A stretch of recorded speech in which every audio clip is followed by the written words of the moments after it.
So here we are, beginning of August, sitting together.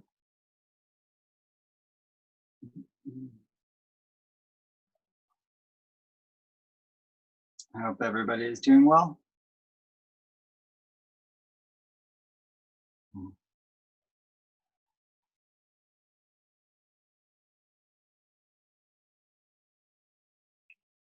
Of course, if anyone has a comment or question about sitting or practice or anything, it's always, encouraged. I encourage you to ask.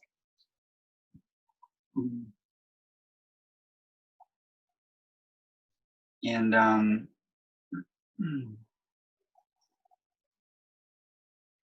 tonight I wanted to continue a theme that I think some of you began last week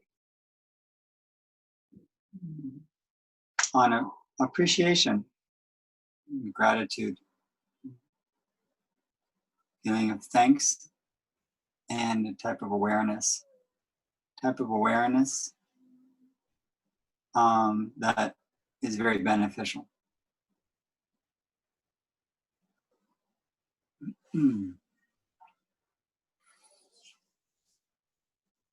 I think I read a question in one of the messages on the group site that asked, what do we give thanks for and to whom? Who are we giving, or to what?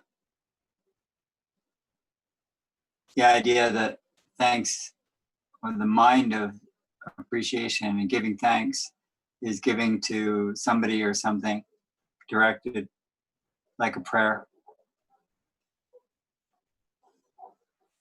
I think in the Jewish prayers, there's sort of three categories in the prayer. There's praise and thanksgiving, thanks, and then there's requests. So those types of three is what most people identify, a type of a spiritual dialogue.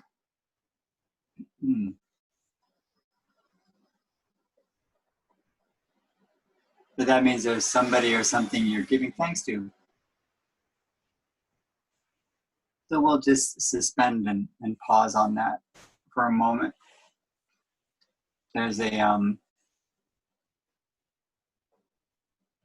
sentence that the Buddha said in one of the sutras, the Anguttara Sutra, where he said there are, maybe you read this, I don't know. There are two people hard to find in the world. Which two? The one who is first to do a kindness, and the one who is grateful and thankful for a kindness done. Those two people are hard to find in the world. Somebody who does something good, someone who gives something out of kindness, and someone thankful for that kindness. And you may think to yourself, as I would, as I did, well, generally when I receive a kindness, if it's done to me, I usually feel grateful and thankful.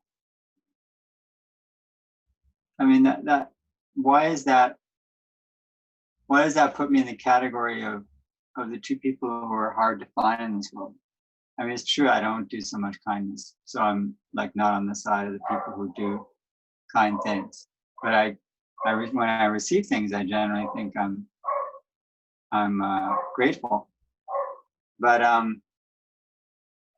so maybe I'm part of the few the Buddha's talking about, but I doubt it. So why are, all of you, I'm sure you feel someone does a kindness for you, you say thank you, you feel grateful. You're not just saying thank you in a perfunctory way, in a kind of, a habitual way or a ritual way. You actually mean it, you feel it. It passes. But when I thought about it a little further, I realized it's actually very true. It's not that we don't feel that thankfulness.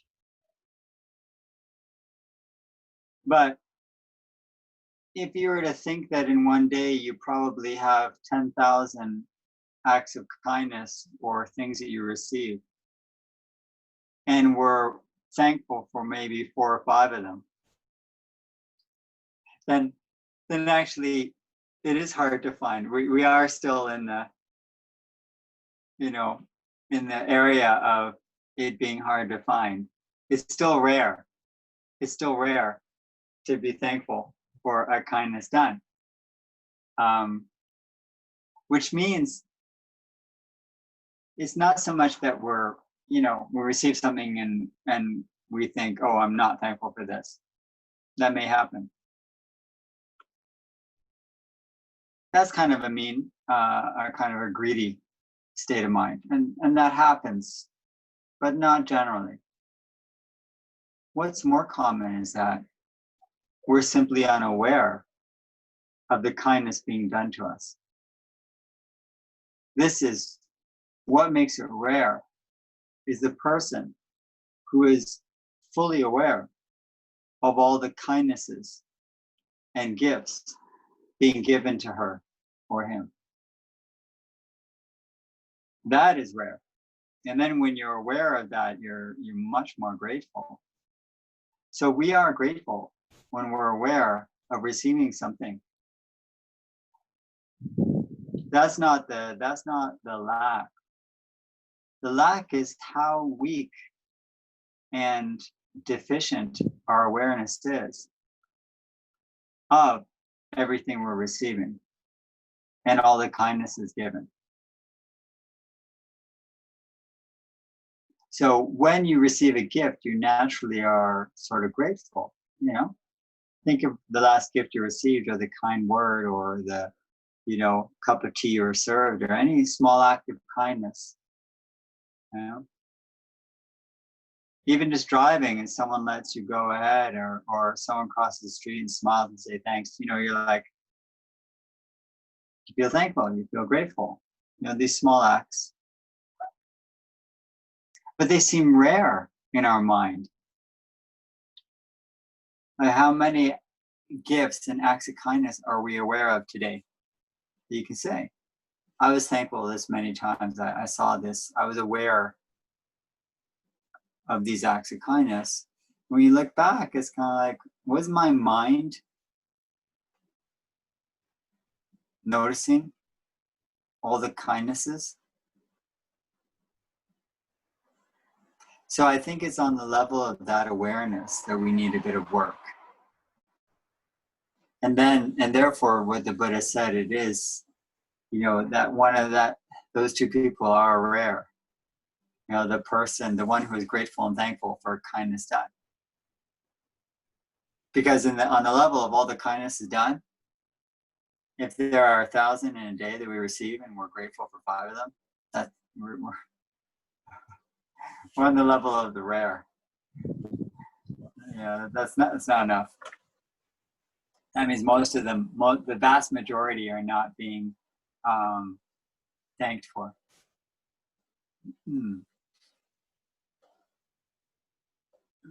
So in another place, the Buddha talks about 4 areas to be thankful of. So now what I want to do is I want to explore and think a bit with you about how we can increase that awareness.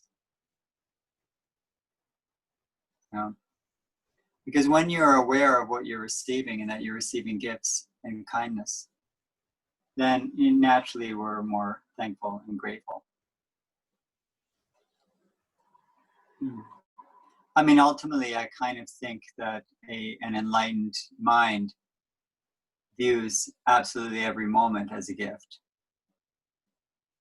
And that's sort of the big vision, is that life itself is a gift, and everything you experience is something that's offered to you.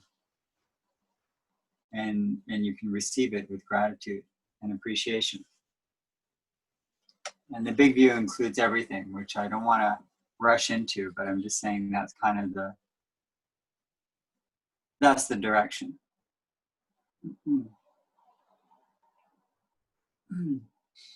So the four areas are, appreciating and thankful for the sort of the qualities, the good qualities we have, the goodness within us, appreciating the good qualities of others, and noticing and appreciating them, being aware of them. The opportunity of a human birth that it affords us, that it offers us, being human with consciousness and sentience, wisdom and intelligence. That's something that we can contemplate. And the many, in this specific human, not the general human form you have, but the specific human form, meaning you as a person. Like Daniel and Roy and Steve, all the other people, we are. Your specific opportunities you have. So again, the four areas that the Buddha mentions in terms of creating a type of contemplation to notice more. These are fields to notice, are appreciating or noticing, simply being more aware of. And I'm talking about how we can increase our awareness of kindness and gifts we receive, of the goodness, so that our mind is naturally more grateful and appreciative. So the good qualities of yourself. Self-criticism is a strong character trait of many people. But even with that, if we dig a little bit, there are qualities we can appreciate. And often the ones that are considered we consider critical, we can find also within those something that is of good and a good quality. So we can frame it in a way that we can find some appreciation. It doesn't mean to ignore, some of the things that need improvement. Like I could say that perhaps if I'm lazy, instead of jumping to criticize myself, I can say, and within that laziness, part of that is perhaps a lack of stress. A lack of stress. And I appreciate that quality. I'd like to improve on laziness, but I'm appreciating something that has come with that, which is the lack of stress. So appreciating the good within yourself, appreciating the good within others. So when we look at people, we're not just looking at the person, in terms of the outer behaviors, but we're looking at it within the framework of positive qualities and thinking about what we can appreciate and be thankful for in this person. That kind of shifts our relationships a bit, so that we remind ourselves when we don't see those things that they are there to appreciate. That this person is a form of these qualities, a walking, container of some love and compassion and of some intelligence and wisdom, So we can appreciate that, especially when you don't see them. Appreciating your human rebirth. That's a very common Buddhist contemplation, is to appreciate what it means to be human. We bring a lot of complaints into this human form, everything we're missing. And I'm going to talk in a minute about what shuts down and limits this awareness. So we need areas to develop, but we also need to be aware of what's closing it and limiting it. So first I'm giving what the Buddha talked about with areas to develop: the good in yourself, the good in others, the importance of being human, with all of the strengths and weaknesses that a human has. The strengths you can work on, you can, help you, and the weaknesses give you work to do. So being a human in this time and age, although we sometimes feel like we're at the end of civilization, we really have an amazing consciousness that is what the Dharma's all about. The reason the Dharma exists is because humans exist. We have these minds, and with this mind, you can practice. So, and it's because you're human. That's a real special thing. Now, apart from that universal quality of being human, the fourth aspect is contemplating your specific life. And instead of the things that are missing in your life, like perhaps work or travel or finances or relationships, those are there and they'll be there to notice, but they shouldn't cause us to ignore and forget the very special and unique opportunities that you as a unique individual have with your inclination to practice, and you're being part of the Sangha, and you're having whatever work you have or whatever strengths and weaknesses you have, your own personality, appreciating that.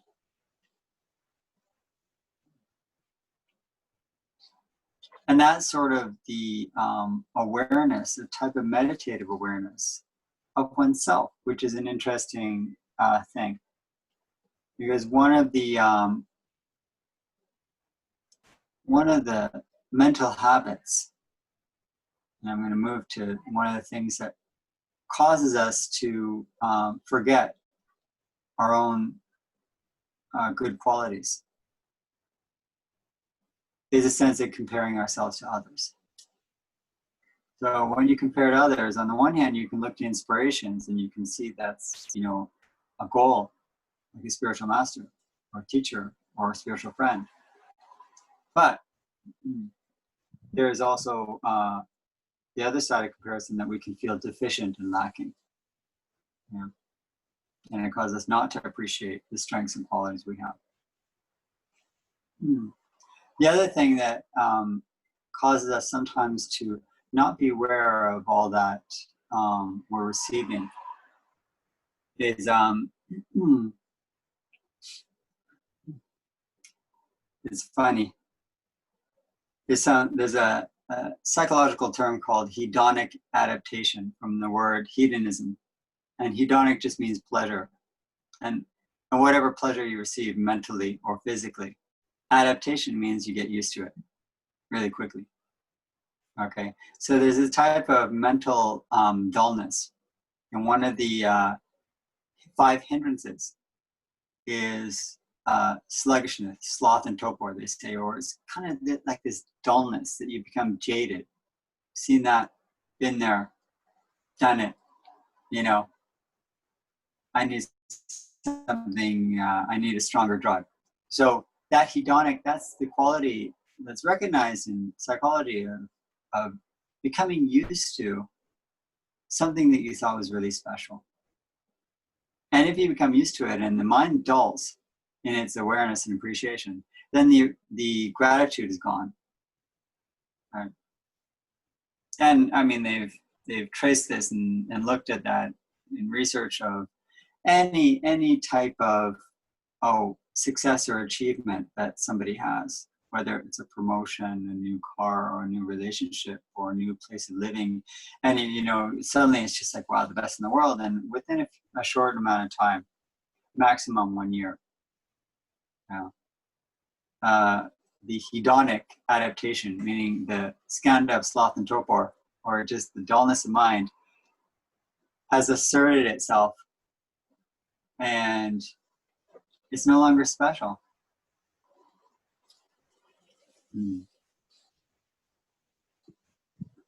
So that's another cause. So comparing ourselves negatively, it's called upward comparison. Okay, so you feel something lacking. Hedonic adaptation, getting used to things so that we no longer notice that it's special. That's kind of taking things for granted. The sense of entitlement, that's part of it too. But from a Dharma point of view, the most central, the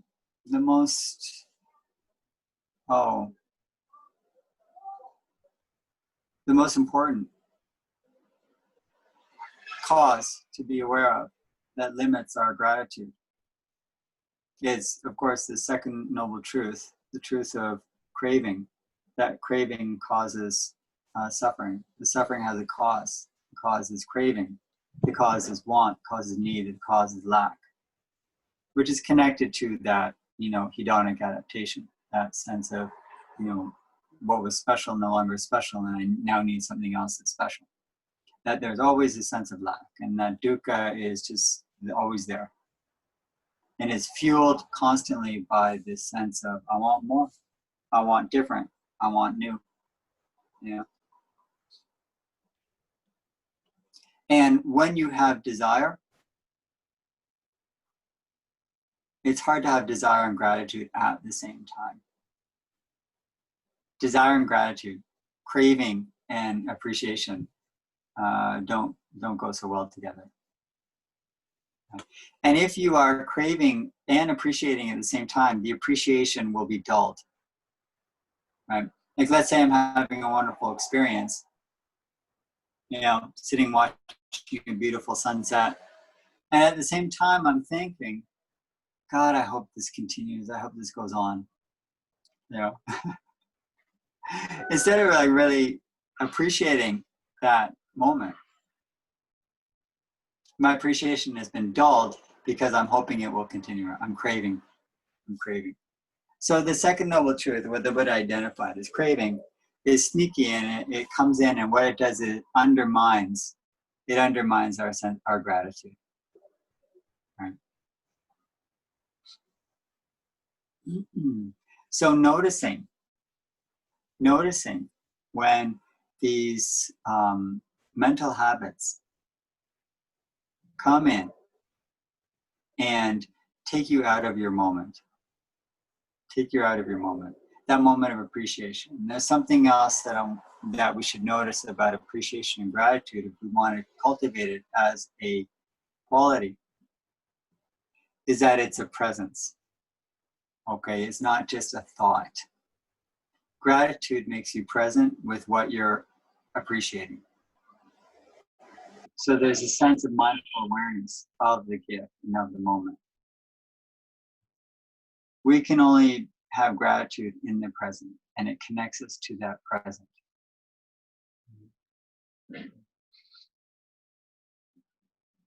So it's that kind of, beginner's mind of looking at your moment, your present, and appreciating it now.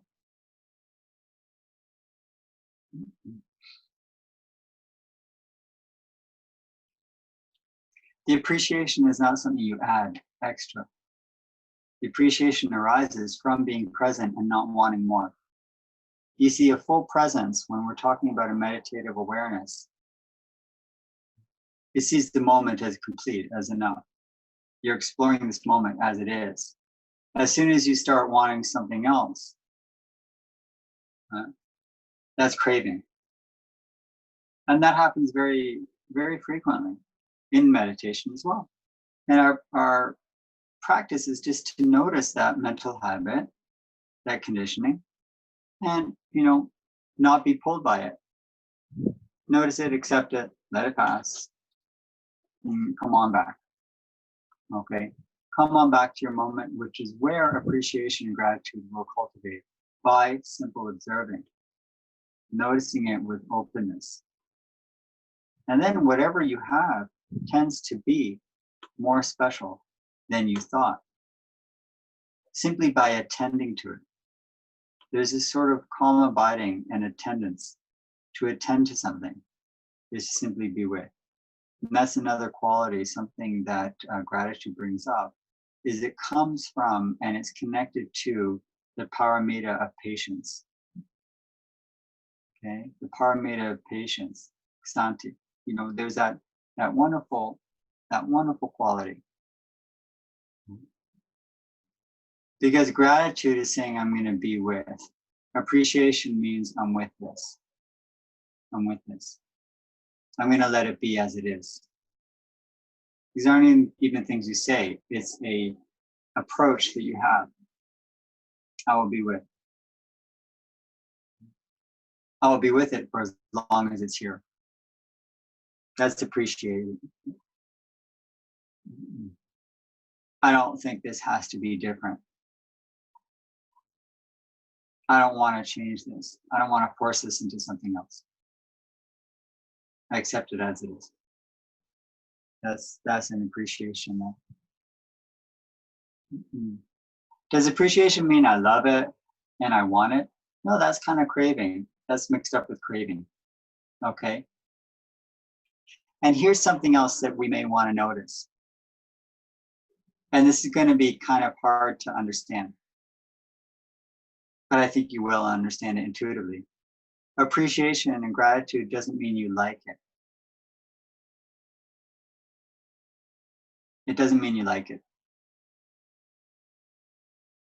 It means you appreciate that it is now your present practice, that it's helping develop your awareness, your acceptance, and the quality of patience.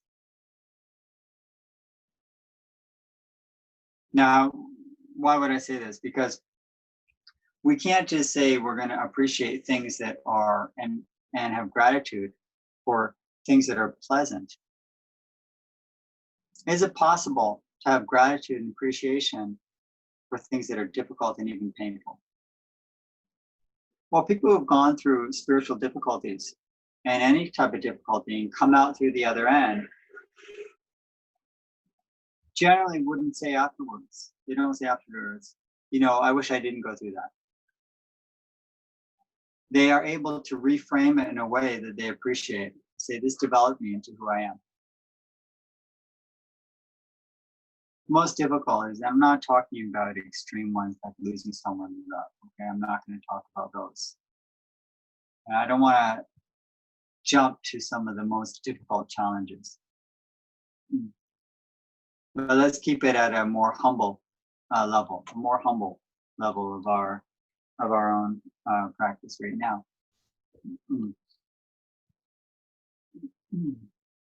There's a I mean, most of the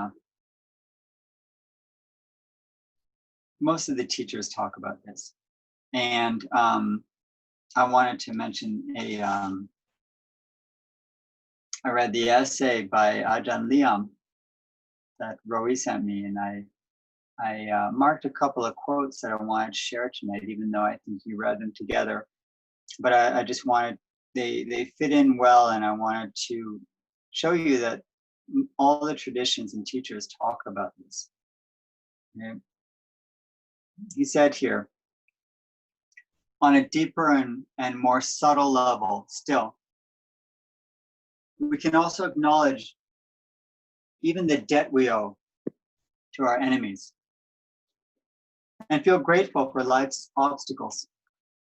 Viewed from this angle, such opponents help us to grow in wisdom, patient endurance, and a spirit of sacrifice.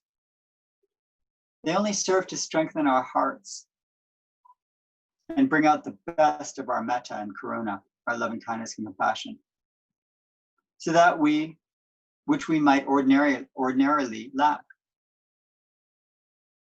All the difficulties we face allow us to see the world in its true nature.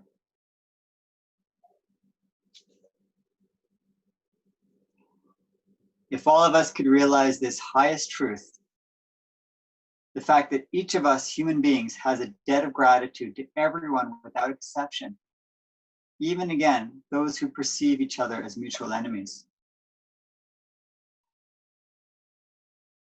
And that is the big picture. That's the big picture, okay? Now, that doesn't mean we have to jump to that. Remember, our practice is a process.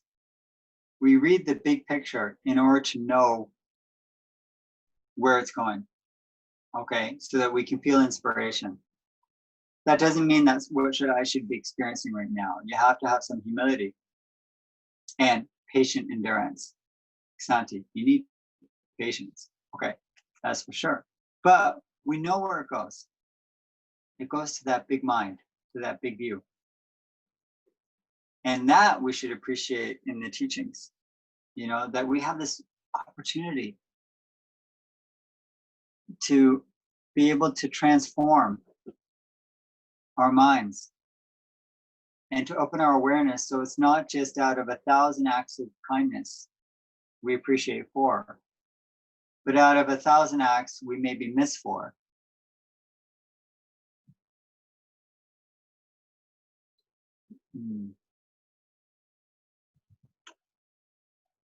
Now, the enemy might be like just the person who cut you off while you're driving, or it might be the person who insulted you or ignored you, or it might be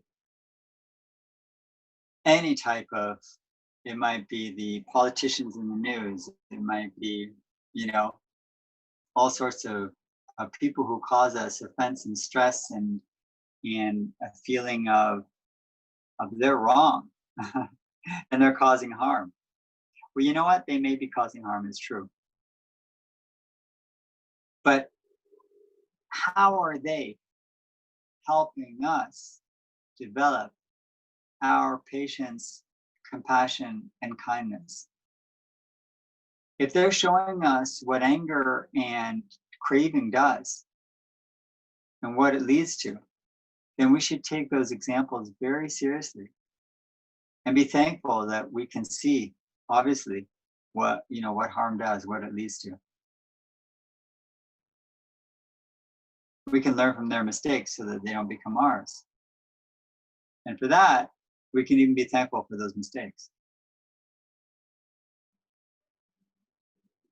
Yeah, in a better situation, it's better that they didn't happen at all. But I'm accepting reality as it is, and I'm going to use it to help me develop. And for that, I can appreciate.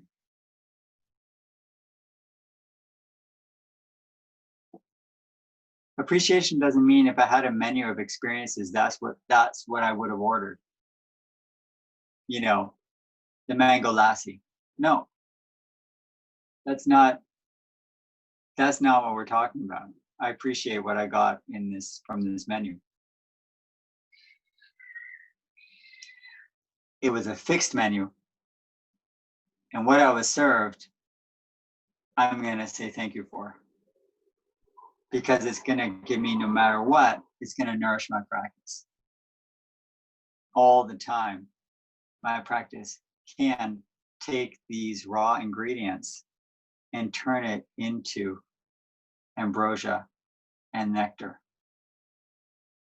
That's the vision here. That's the vision, okay? Does that mean I'm achieving that right now? No. But that's my goal. That's my path. And I will, with patience, continue striving to do that more in my life. You know, Shanti Deva repeats the same thing, who I use a lot. He said, for a practitioner of love and compassion, an enemy is one of the most important teachers. Without an enemy, you cannot practice tolerance. And without tolerance, you cannot build a sound basis of compassion. So, in order to practice compassion, you should have an enemy.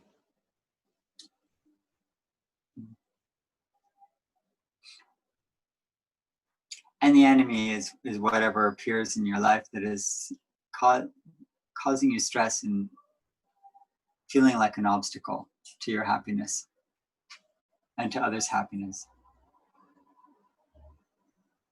So it may block your current happiness, but it may nourish your compassion and kindness.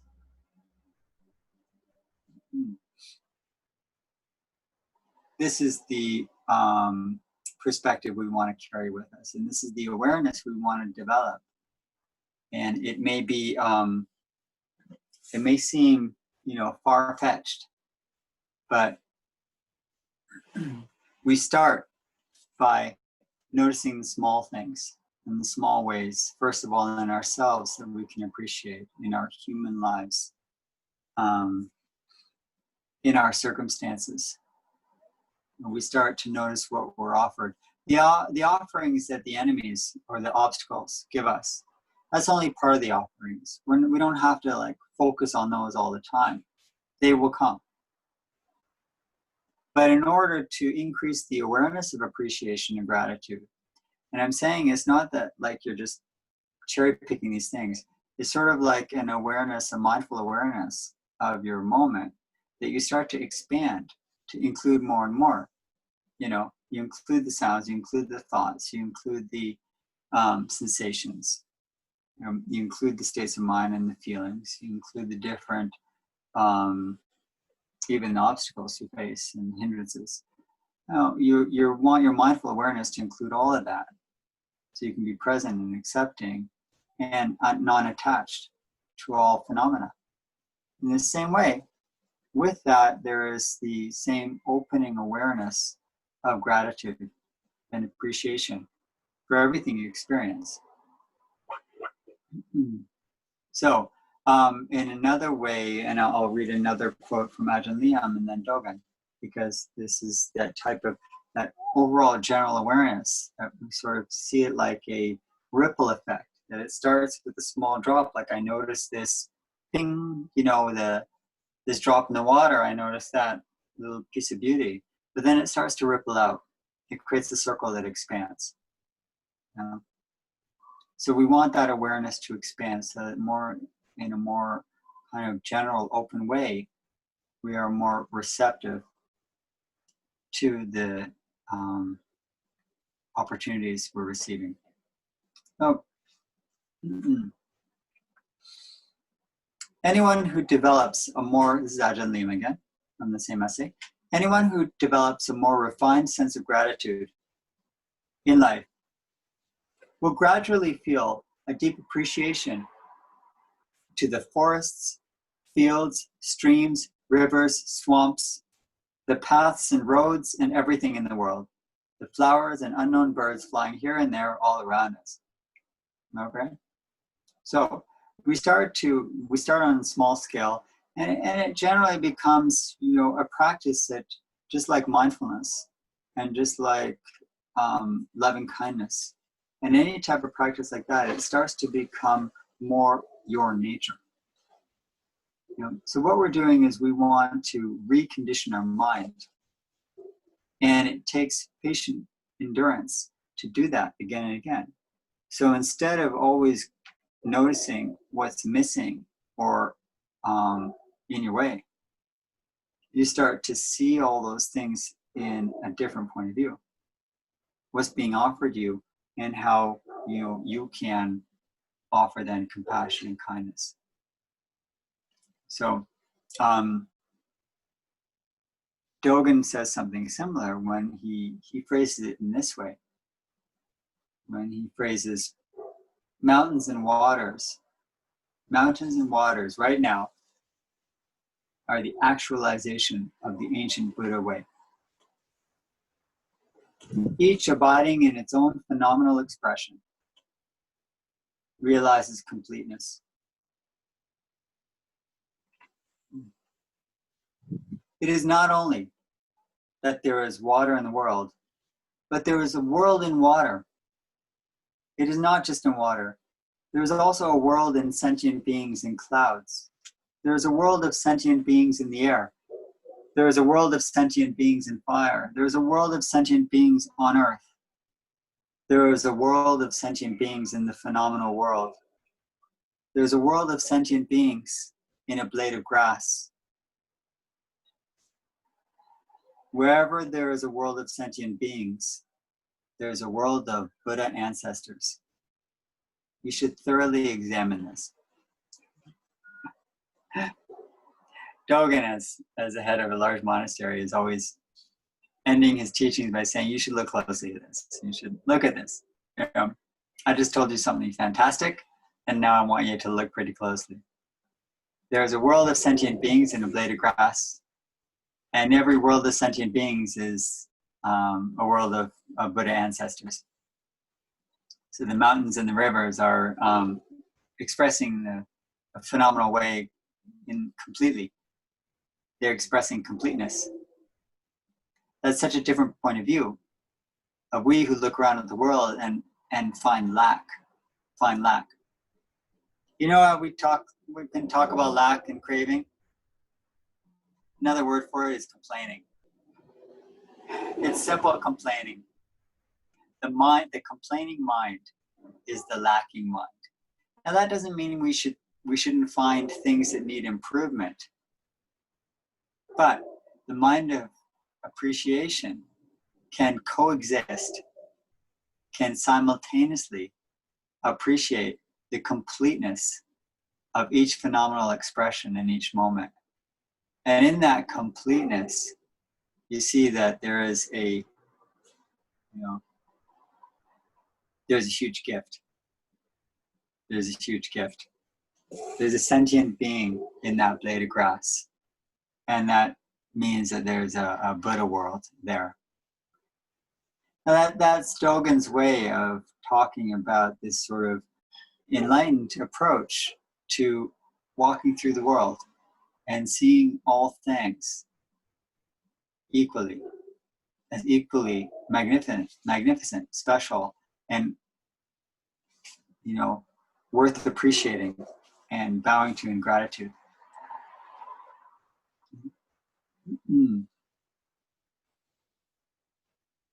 It's not a mystical vision.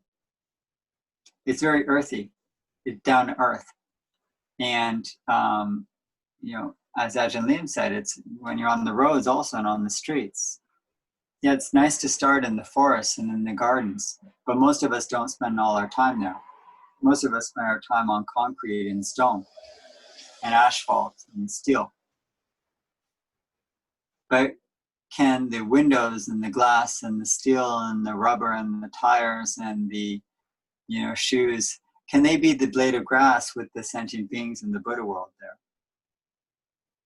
And not just to project something that's not there, but it's a state of mind and awareness that is finding completeness instead of lack. Okay?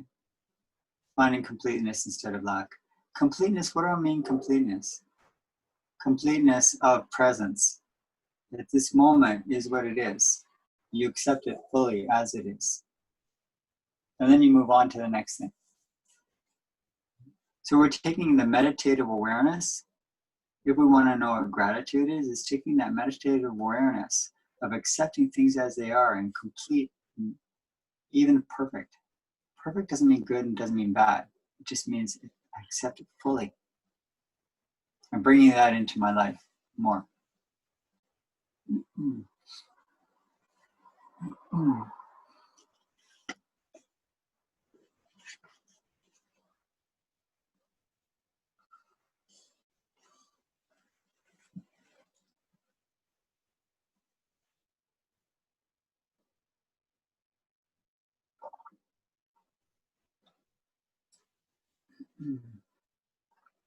So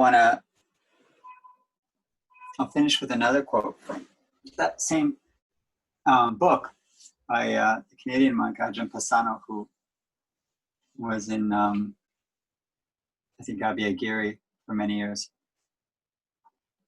And he said it this way. And the question is, how do we develop this more? And there are different ways to develop it. And when we're trying to view not just the good of ourselves, but the good of others, appreciate and be grateful for the goodness of others. And that goodness may be very different from what we are.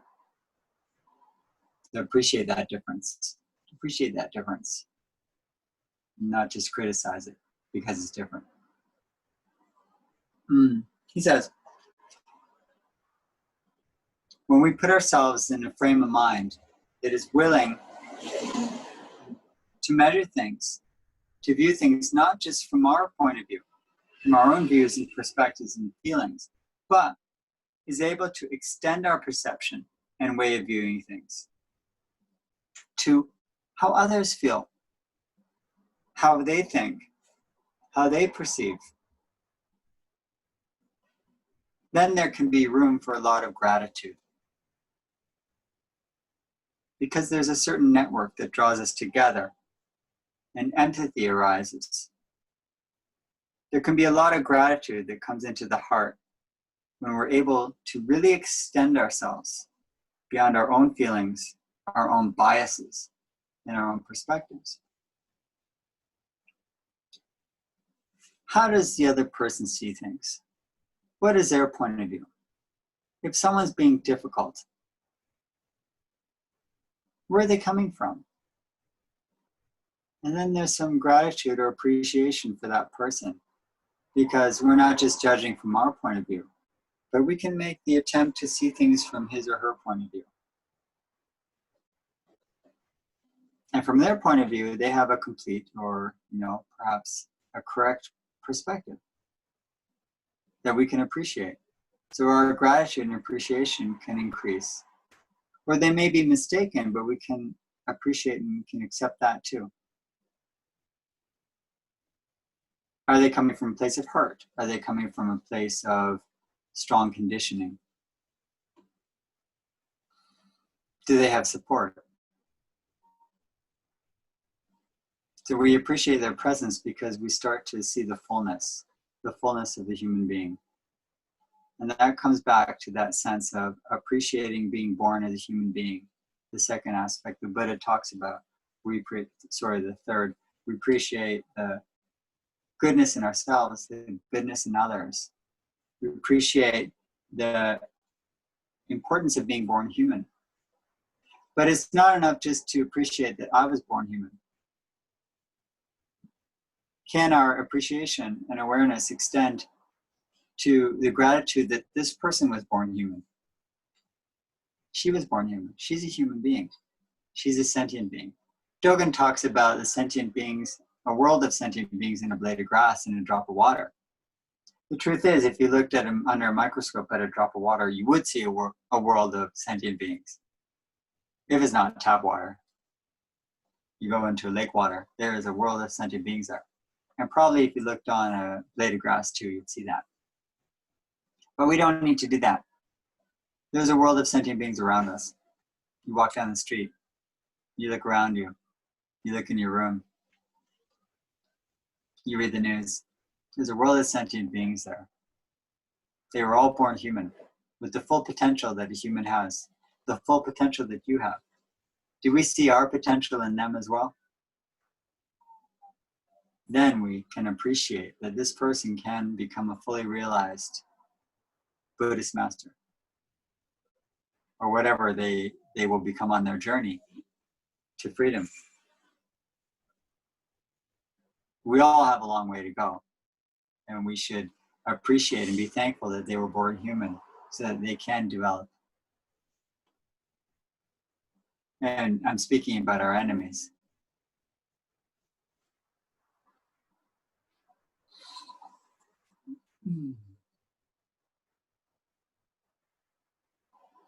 When Mizumi Roshi, a Zen teacher this century,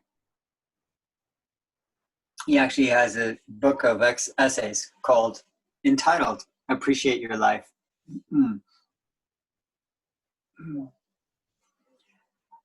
And he said that what's really important for appreciation is to forget yourself. He said it's really important to forget yourself.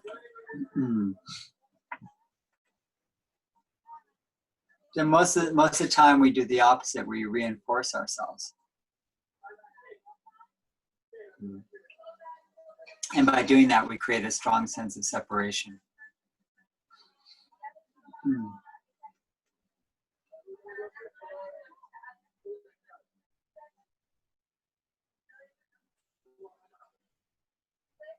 So the way we can forget ourselves is by focusing on our moment and on the other, attending, abiding, being patient, paying attention,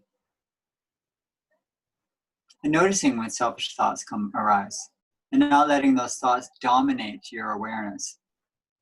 But by noticing them, you can actually, bow to them as saying, I'm grateful for the ability to be aware of these difficult thoughts. Doesn't mean you like them, doesn't mean you want them, but they are giving you something in this moment. What are they giving you? Greater awareness and the ability to cultivate compassion. Remember, we cultivate compassion in relation to pain. Compassion is a response to pain. It doesn't exist in a vacuum. So when you experience pain, it can be a root of compassion. And because of that, we've been given a gift. The pain was the delivery person for the compassion. The pain arrived at the door. We opened the door. It was a painful meeting, but he had a package. The package was compassion. But if you keep the door shut because there's somebody making a lot of noise, banging on the door, and you know he caused you pain, how are we going to develop? So we see a lot of qualities are involved then with cultivating the awareness of gratitude. And it's not only patient endurance, right, but we need right effort of recognizing wholesome thoughts and not encouraging unwholesome thoughts. And the energy, that sort of energy and motivation, okay, is also one of the paramitas. Is having zeal and kind of drive to do this. That this is a supreme value. It's a supreme quality. Having a mind of awareness, which is a thankful mind. This sees the opportunities around me and appreciates them and sees the Buddha Dharma in all things. Each blade of grass, each drop of water, and each person. Each thought that I have, even the selfish ones. That doesn't mean they're enlightened thoughts, but the unenlightened thoughts can increase my enlightened awareness.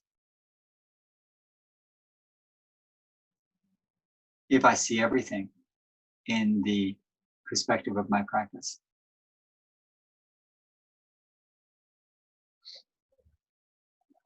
And then eventually we keep on, and expand our presence and our awareness in the sense of the presence, which is kind and compassionate, loving and appreciative. It's connected to the quality of sympathetic joy.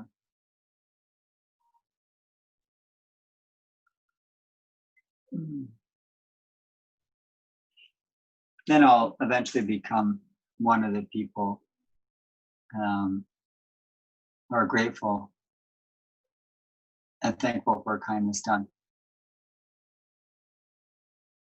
as well as someone who hopefully will do those kindnesses.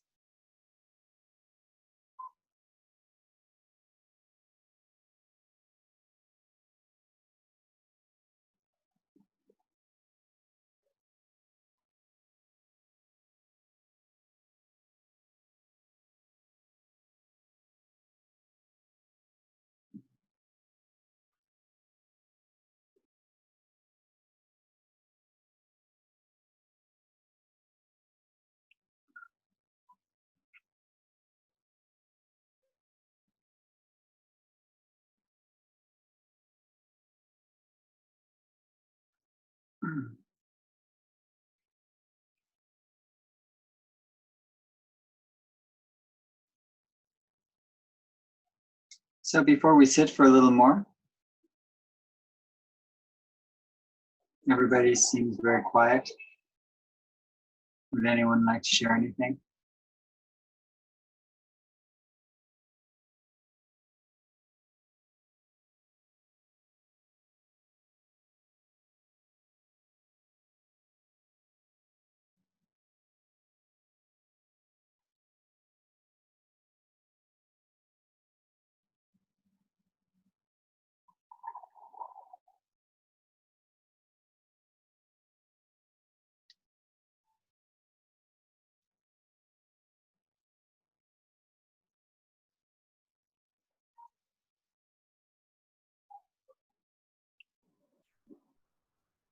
נראה שאריאל הרים את היד, אני טוען כדי לדבר, או בטעות זה נלחץ. Hi, Daniel. Can you hear me? Hi, thank you very much for this exceptional and wonderful lecture. Some months ago, I asked you for some bibliography, and you gave me Beginner's Mind, right? Beginner's Mind. And I wonder if you have some new titles that you have been reading during this isolation too, that you could share. Of course, it well, in my case, I'm a beginner, but Join the club. and but could you? Yeah, sure. Perhaps you should write me a message, and I'll write you some titles. I mean, the book that I just mentioned now of Meizumi Roshi, Appreciate Your Life, is a good follow-up to Zen Mind, Beginner's Mind, and it's a good one to continue with. So yeah, but I would be happy to write a few, because I think it's more helpful if I could write the title and then you can see it, because if I just say it, it's not as accurate. Okay. So if you can message me, then I would be happy to send you a few suggestions, and you can tell me all. Okay. Thank you. And one more thing I'd like to ask you. When you speak about these situations that we are sometimes chained by these bad feelings, especially to other people or to other groups, that we have things like envy, for example. And sometimes this situation goes on for many months or even years. And I wonder if it's possible finally to be liberated by these things, or is something that you carry on and on and on. It depends what we mean by being liberated. You know, envy, anger, the negative things, judgment, that are triggered by long conditioning, and we've reinforced those triggers and reinforced those mental habits by every time you see the person or think of the person who comes up. So being liberated from that, does it mean that I'm not going to experience that? Not necessarily. More importantly is that I'm not going to believe it. Okay. You see, envy and anger only have as much power as we give them. We give them power when we think they're justified. Okay, and we rationalize them, and we think, there are right reasons to have them. So when we see through the illusion, and we see that it's a conditioning that is causing me suffering, and first of all, it causes me suffering. It may not even reach them. But the person it's going to cause is suffering to is the experiencer, which is me. So oneself. But basically, the emotion you may still have, but it doesn't need to be anything more than like a negative experience that you notice in meditation, or a painful sound or a painful feeling that you have that arises and passes, like your leg going to sleep, and then you get up and it wakes up again, your leg is fine. So these thoughts and emotions arise, and we don't need to give them any more energy of like importance or belief. So when we talk about being liberated from negative states, it means I'm not going to feed them anymore. Okay? I'm not going to feed them any more energy. They will arise. I will accept them. I might even honor them and say, you're strong and you are loyal. But I don't need to, but I don't believe you. I just don't believe you. And you can turn your attention somewhere else. You can turn your attention towards cultivating some compassion towards your own mind for having that feeling. That feeling causes you pain, then you have compassion for yourself who is feeling the pain of that feeling. So every time we create an antidote, so anytime you have a negative feeling like that, the antidote is the compassion that you can create simultaneously when you experience that. You direct it towards yourself. It's like, I'm sorry I'm feeling this. I hope that this pain passes and it will be resolved. So you can awaken some compassion and kindness. And so the very feeling then, if we want to say it becomes liberated, it becomes a trigger. Instead of for anger and envy, the very same anger and envy becomes a trigger for some compassion in your mind. So this is how we sort of transform them. It doesn't make it go away, but it makes it become like a trigger for something else. This Thich Nhat Hanh talks about, he gave an example once of having a red light and getting stuck at a red light. And that every time you get to a red light, you think, oh God, the traffic's always against me. Why me? I'm going to be late. And that's a point of view. That's an interpretation, a projection we give to a neutral reality. My reality is neutral. So there's a neutral reality there. There's a red light. I interpret it as stopping me, making me late. That same red light will keep happening in my life, but I can give it a different frame of meaning and understanding. So every time there's red, it means I have now a full minute to sit and breathe mindfully, which I wouldn't have had if it was green. So all of a sudden, the red becomes like a positive thing that it allows me to breathe consciously. Suddenly I have a free minute of meditation. Wow, I didn't think I'd be able to practice in the car. I thought I missed my meditation this morning because I had to run out and drive to work. But now I say I have all these minutes of meditation because there are so many red lights. This is fantastic. See, I can reframe my experience so that the same phenomena, red light or the anger and envy, if it's a difficult emotion, can be the trigger for a contemplative practice. And that's how we liberate it. Thank you.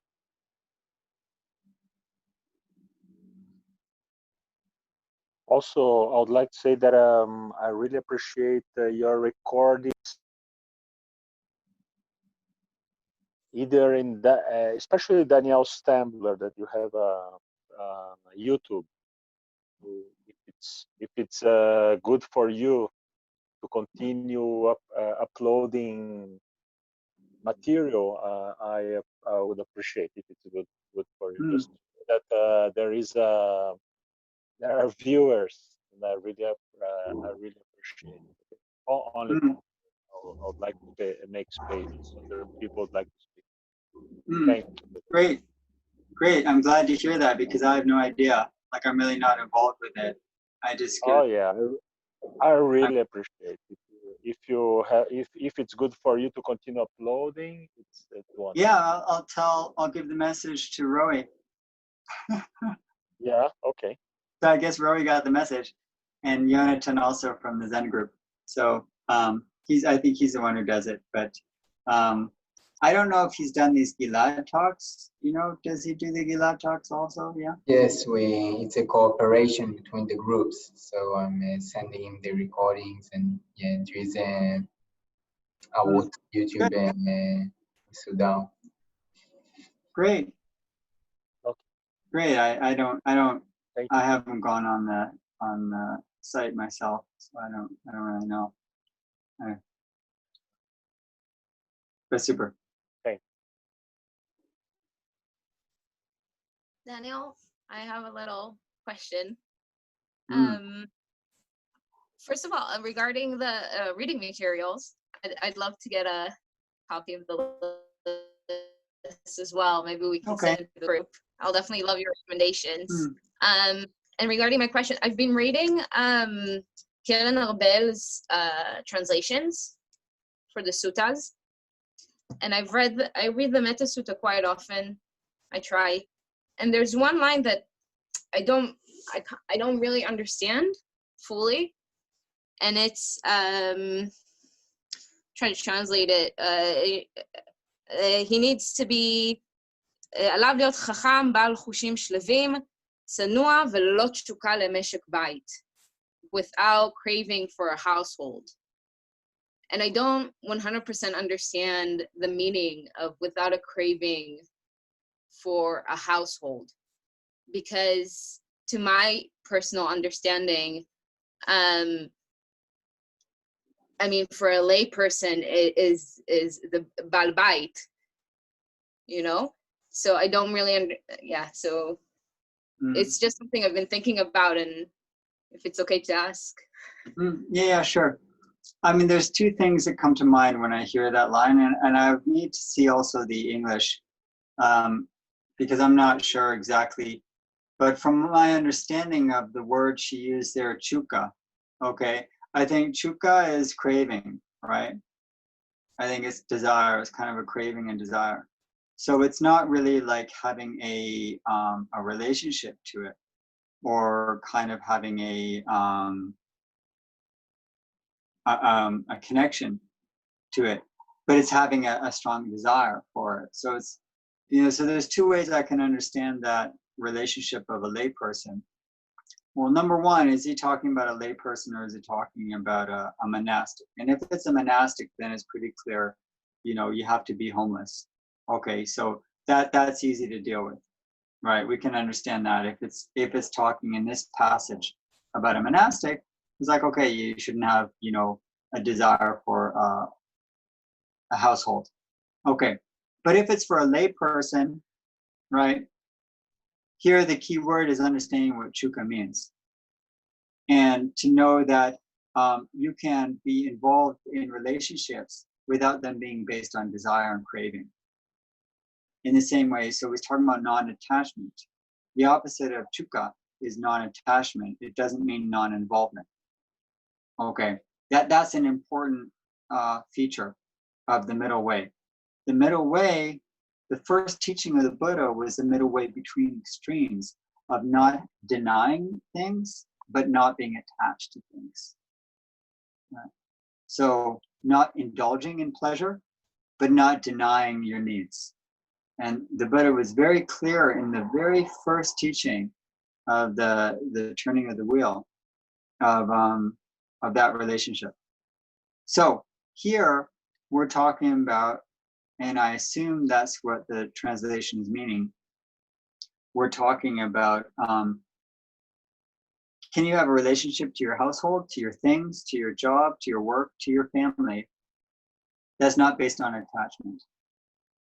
Okay, that's not based on craving and a sense of a desire and, and real, like, sort of neurotic need. Or can you have a relationship to things in the world that is balanced and non-attached, so that you accept them, you care for them, and you also know that they're going to pass and they're not yours. You don't own them. Okay. Can you live in a household but not own a household? Right. can you have a family, but it's not your family? Okay, you're part of the family, but you don't own it. So it's a different sort of relationship there that I think it's, if we're talking about lay people, then it's having relationships based on non-attachment, which means being involved in a caring way that is not based on craving and desire. Does that make any sense? That makes, yeah, I was just gonna say that makes perfect sense. Thank you so much. And it actually, I think we actually haven't talked about it in a couple of weeks ago, right? Yeah. So that, thank you. Good. Hi, I have a question. You just gave an example for an Ariel for a rephrasing situation or a trigger. How would this work with a person who challenges us? Not an enemy, someone who's less than an enemy. How do we feel gratitude for her?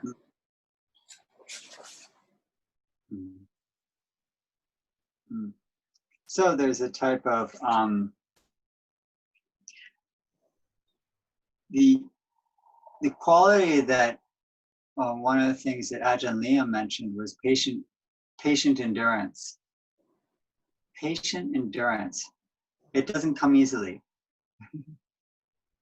Patient endurance is that we're enduring them patiently, right? And we're seeing through this process. That doesn't make it easier, but it means that we know that it's going to take time. You know, that these sort of situations have their own timing and their own sort of time frame, and they're not necessarily my time frame. So that's one aspect, is developing a sense of patience there. And patience is a type of acceptance that I'm not going to be able to make it go faster or to change them. Patience comes from acceptance. When you can accept someone with their difficulties and problems, and that doesn't mean you accept it as good, but that's the way they are, and I'm actually not going to be able to change them. That type of acceptance will help you be more patient and let it take the time it needs. Let him or her take the time that they need, right? And you're going to be taking care of yourself, which is, you know, cultivating some compassion and kindness for yourself, for your own mind, and for them. But it could just be sort of an attitude you want to bring more into the situation. So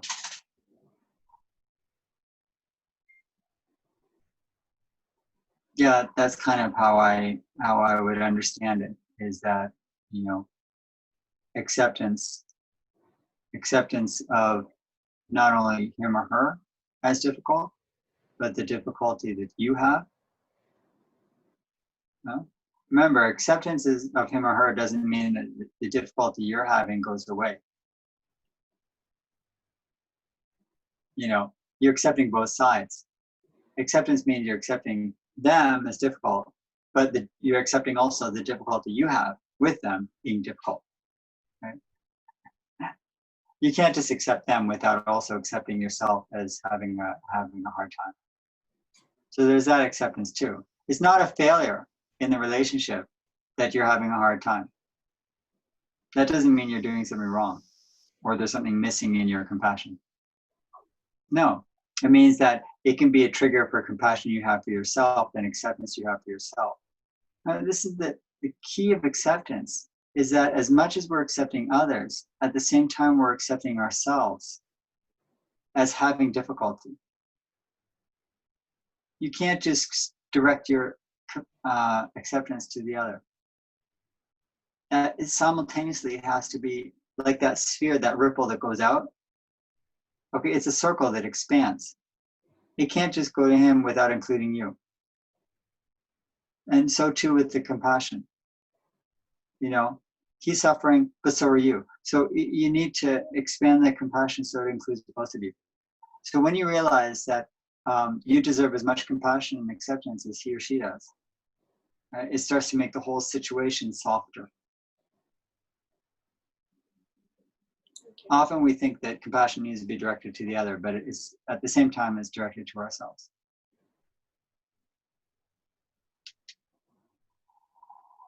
Thank you. Great, Lenny.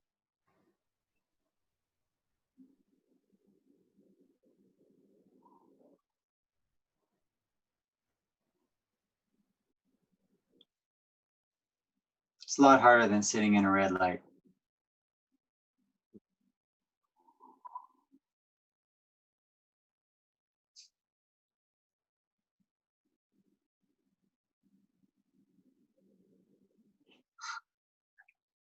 I think we should sit for a moment though. Yes, it's 9:30. I like to keep time.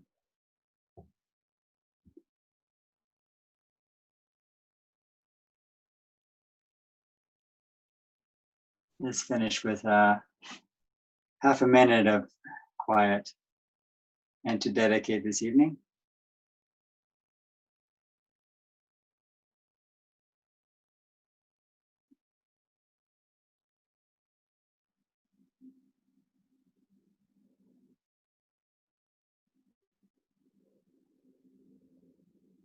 Appreciate your body and mind that are sitting right here. Appreciate your breath. Appreciate the opportunity you have right now to sit quietly.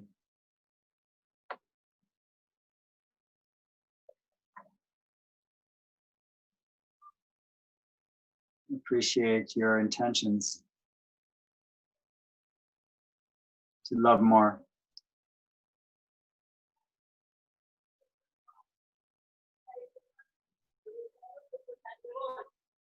And with all that, we dedicate this evening and our practice to the benefit of everyone.